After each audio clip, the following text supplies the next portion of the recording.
Padayon nga naghisgot si San Juan sa atong unang pagbasa sa Gipadayag, basahon sa Gipadayag, sa iyang nakita dito sa langit na ay basahon nga gisilyuhan nya di way makatangtang sa silyo, sa 7 ka silyo, bisan pag ang mga anghel, bisan pag kinsa dinhi sa yuta o ilalom sa yuta.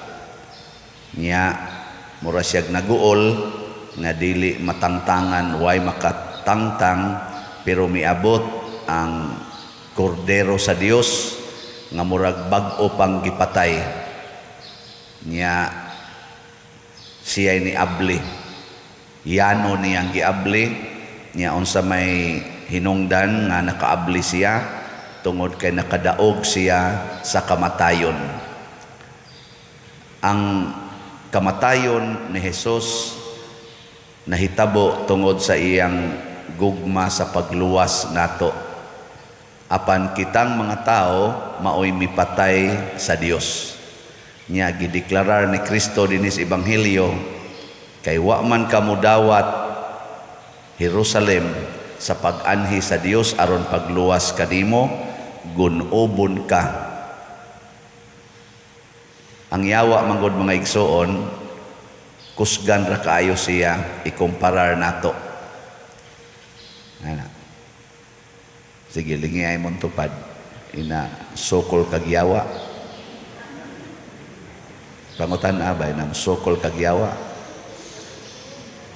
Kanang wa mulingi giyawaan na. Lisod kay suklan ang yawa oy. Garbo man ang iyang gamiton. Garbo niya, kanang garbo, lisod kay na nato i-overcome, lisod kay na nato buntugon ang garbo. Lisod yung kayo. Daghan nato mga garbuhon. Nya tungod sa garbo, magunob ta, magusbat ang atong kinabuhi. Nganong magkabuwag man ang banag asawa, tungod sa garbo, nganong magbinungulay hasta gani mga pari, mga madre nagbinungulay na tungod sa garbo, nganong gaggubat ang kalibutan tungod sa garbo, ngano man nga nangaguba ng inyong mga naong, mga usab na ng inyong mga kulor, nga usab na ng purti ng tato, usahay ang lawas, nangaguba ang gihimos Ginoo tungod sa garbo. Ngano man nga purti na marong pagkagubaas kalibutan, hapit naman magunob ang tibuok kalibutan tungod aning distraction sa pollution, sa mga distraction sa atong mga mineral resources ug uban pang mga resources. Ngano man hasta human resources nga guba na, hastang mga utok sa atong mga batan-on nga guba na, di na kamaong musunod og sultihan. Mga arugante pagyud kay istanan nga murag kamao na gyud kay sila. Ngano man tungod nas garbo, kinsay tag-iyas garbo ang yawa.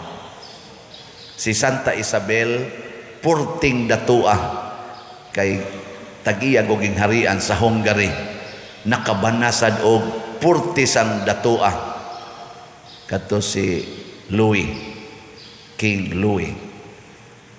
Nya batanon pa sila nagminyo. Pagka biyuda niya at very young age, siguro mga 20 or 19 years old, na biyuda na siya. Ana, ni-embrace dayon siya og life of poverty. Nag-manage siya sa iyang gingharian, ga-manage po siya sa iyang pamilya o sa iyang mga tulo ka anak, pero ni-declare siya og life of poverty. Gisunod niya ang giingon ni Kristo, bulahan kamong mga kabos sa iyang pagkarayna sa usa ka dako kay gingharian og powerful kay gingharian, mi-declare siya og life of poverty. Nagtukod siya dako kay hospital, libre ang mga masakiton nga moso didto og moapil siya og atiman sa masakiton. Ambot lang ka, natakdan tingin ito siyang sakit, maoto nga bata pa kay siya, 24 years old, namatay na. Na-fulfill niya balaan nga asawa, balaan nga inahan, balaan nga reyna sa gingharian ug balaan nga katoliko. 24 years old. Unsa may iyang gigamit? Humility, ang pagpaubos. Gisunod niya ang kamapaubsanon ni Maria o sa mga santos nga nag-una niya kay mga 12:07 man ni siya na tao, 12:31 man tingal ito, namatay siya. So panahon nila nila ni kaning San Vicente Ferrer, murag na nasunod anig katao niya mga 13th centuries. O niya sila St. Francis of Assisi, kani mga panahon na. Nani? Kamo ba? Tagaan mo ron og binilyon na kwarta or usa ka gingharian, mahimo kang tag-iya sa Pilipinas or tag-iya sa tibuok Cebu. Ana. Unsa man?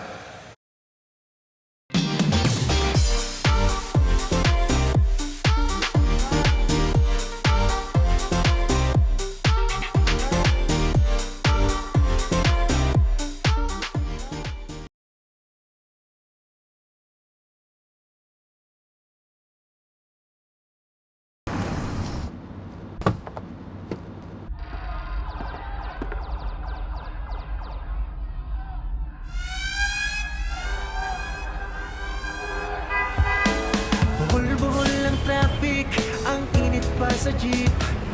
Kanina ka pa nag-order, willing pa ba ma-wait? Kumukulo na ang dugo mo, kaya't sundan mo aking payo. With Sprite kayang-kaya mo yan. Cool ka lang, steady ka lang muna, mag-Sprite ka lang dyan. Cool ka lang, daanin mo sa gigil, nooy kukulot lang. O ay na naman ang work, tulog mo kulang pa. Pag uwi ng bahay, may papagawa pa. Online ang daming ingay sa comments, puro hirit. Kanino ba makikinig? Minsan nakaka-bad trip. Kumukulo na ang dugo mo, kaya't sundan mo aking payo. With Sprite kayang-kaya mo yan. Cool ka lang, steady ka lang muna, mag-Sprite ka lang dyan. Cool ka lang, daanin mo sa gigil, nooy kukulot lang. Magpakapobre ka o dili? Di man gay mo palit og slot nga gamay ra jud kay nakuhaon gikan sa inyong ana ra gyud na 1,000 ra gyud na usa ka slot, maglisod magikaghatag kay sus di pay tigumonon sus to pay kwan. Ang atong gitan-aw nga atong security og atong assurance of good life is money, the power of money, the power of wealth. Mo na gitan-aw ni Kristo. Di anako ang gahom, matud pa dito sa unang pagbasa, ang gahom, himaya ug pagdaig anaa kanimo. Pero ang atong gitan-aw nga gamhanan, ang kwarta, nya dili gani stable ang imong finances, moingon dayon ka patay ko ani. Pero wa gid ta nag-value nga stable ang atong relationship with God. Nya kanus amo na mas stable kung musunod tas iyang mga virtues, labi na ng poverty, humility, love, service, ug ang pinaka-best yun, ang sacrifice. Kana bang pag-take up our cross. Daghan man magpaampo, mo text nako karon, Pader, iampo nga maayo ang akong mama, maayo ang akong papa sa iyang sakit. Ako sad Pader, nagdepresyon ko, maayo unta ako sa akong depresyon. Kanang depresyon, ikaw ra jud naghimuhimo ana. Nganong na-depress man ka? Kay daghan kag mga frustrations, disappointments. Nganong daghan man kag frustrations o disappointments? Kay nag-set kag standard nga imong kabuoton unya wa makabot. Imong standard. Na karon sa may buhaton, iset ang imong standard, ang imong mindset sa standard sa Ginoo. So ayo, Matthew chapter 5 verses 1 to 12. Basahan na ninyo. Nya kanay sunda. Kana nga gitawag na tog 8 beatitudes. Mao na standard sa Ginoo how to live this life in a happy way. Beatitude good, happiness. Malipayon, kabulahanan.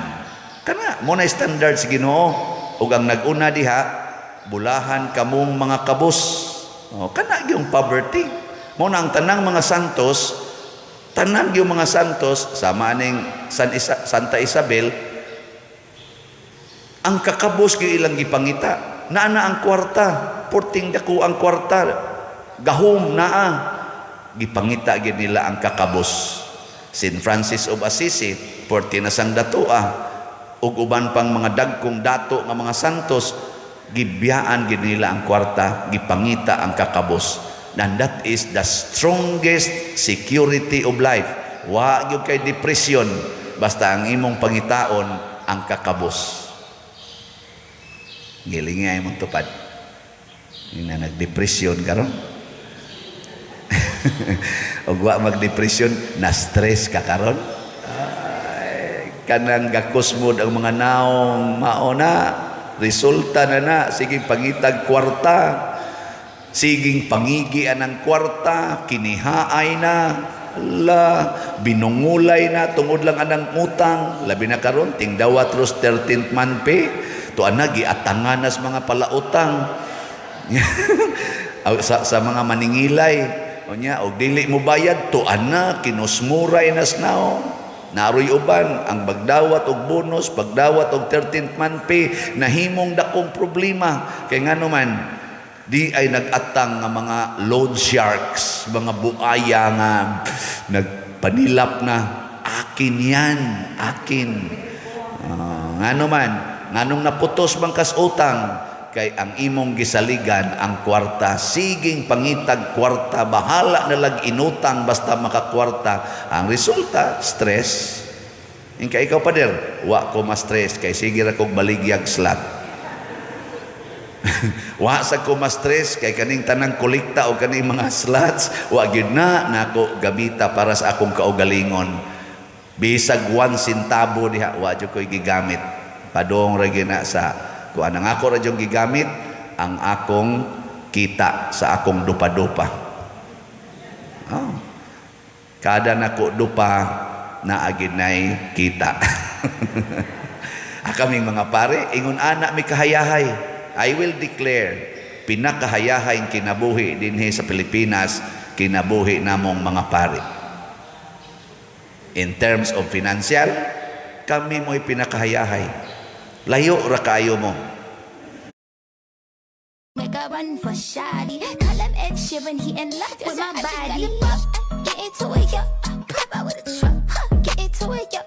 If you go to church, I said get into it, yo. I just she ain't got a butt, I forget get into it, yo. And I said I just got a ball. Get into it, yo. Pop out with a truck. Get into it, yo. If you go to church, get into it, yo. If she ain't got a butt, forget get into it, yo.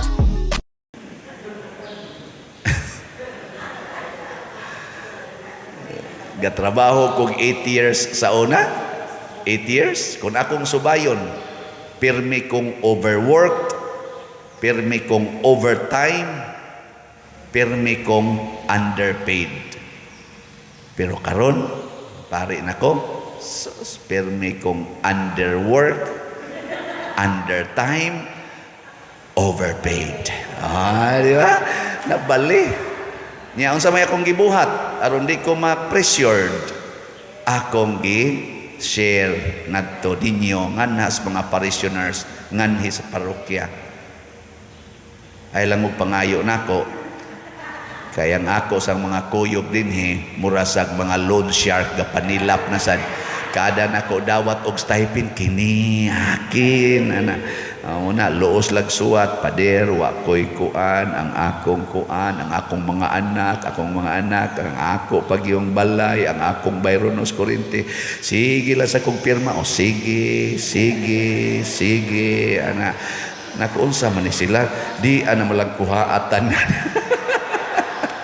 O niya, mo na makakuha sa atong mga kuan, mga income. Pero wa ko magmain, relax rami din nakita ninyo, giunsa nato pag-atiman ang atong parokya. Dili lang ang atong parokya, ang tibuok simbahan nga dunay panginahanglan. Nakaatiman ta, nga naman, kay naningkamo ta dinhing mahimong kabos, apan bulahan. Lisod kay na pagparis, kabos og bulahan. Only God can do that. Og nakita nas mga santos.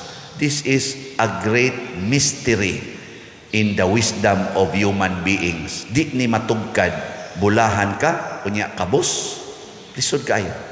Ang kasagaran ginatong inon, hala, blessed kay siya. Nga naman, nakadaog yung luto. Ang kuan, uy, ang kanang katubang, dako kay amount, 200 ka pin million. Nakadaog, blessed kayo. Yung sa itong buhaton, mamalitang tanan og luto. Anak kay blessed kayo. Blessed ba? Og daghan kag kwarta? Uy, maglisod kag tug. Kung kwarta imong higugmaon, maglisod kag katug. Pitok-pitok lang na imong mata. Siging kwinta, pila na ginansya, dili ba ka ni maalkansi, dili baka ni mo gamay, di baka ni kawaton, dili baka ni tikason, pulos na lang kaingon ana. Suwayo, daghan kag kwarta, paghimog nindot kaing balay, kanang dako gyud nga balay nga nindot kayo, di ba ighuman ni mo buhat, mas stress kag panglimpyo. Kay bati kay tanawon ang balay nga dako, unya hugaw kay tanan. Nya og imo nang limpyuhan, gasto kay oras tanan. Magluos na lang sa kagyaw-yaw, labi nagkatag lang ng mga butang niya, dako kayong balay, katag kayo, hugaw pa yung kaistanan, muingon, pero pag himo gamay ng balay, nga iglingi ni mo, bongbong, iglingi, bongbong, gamay, kay kaglimpyuhanan, maghigda ka, maglimpyo ka, wala, human na, igbangon ni mo, limpyo na. Why stress? Di ba? Okay, manindog na tayo.